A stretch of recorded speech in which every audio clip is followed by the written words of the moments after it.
Bharatiya Janata party ने कम से कम अपनी परंपरा को तोड़ते हुए जो चुनावों को लेकर, इन दोनों राज्यों के अहम चुनाव को लेकर पहली लिस्ट भी जारी कर दी है।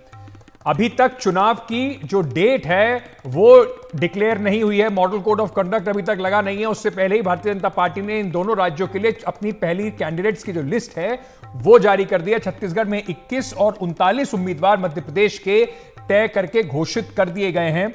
तो ये स्ट्रैटेजी में चेंज कैसे आया है, इसके पीछे क्या पूरी कहानी है, इस पर बात करने के लिए मेरे वरिष्ठ सहयोगी अखिलेश इस वक्त हमारे साथ जुड़ रहे हैं।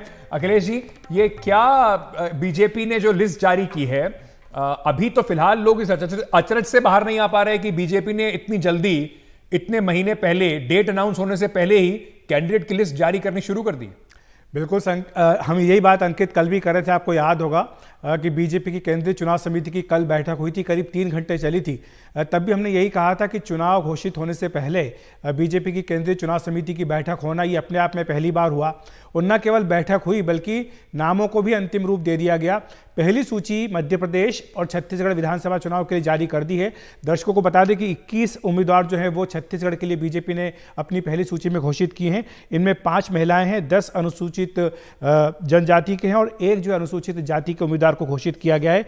वहीं मध्य प्रदेश की बात करें तो 39 उम्मीदवार बीजेपी ने मध्य प्रदेश के लिए घोषित की। इनमें 5 महिलाएं हैं, 8 अनुसूचित जाति के हैं और 13 इसमें अनुसूचित जनजाति के उम्मीदवारों का नामों का ऐलान किया है।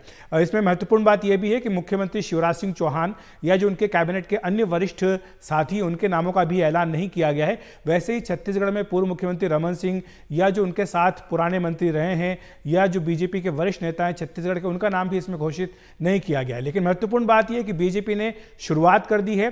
जैसा आप कह रहे हैं अंकित कि अभी चुनाव की घोषणा नहीं हुई है। 2018 में अक्टूबर के पहले सप्ताह में चुनाव के कार्यक्रम की घोषणा हुई थी मध्य प्रदेश, छत्तीसगढ़ और राजस्थान में। लेकिन अभी 2.5 महीने का वक्त है और 2.5 महीने पहले ही बीजेपी ने अपनी चुनाव समिति की बैठक बुलाकर जो सूची है मध्य प्रदेश और छत्तीसगढ़ की जारी कर दी है।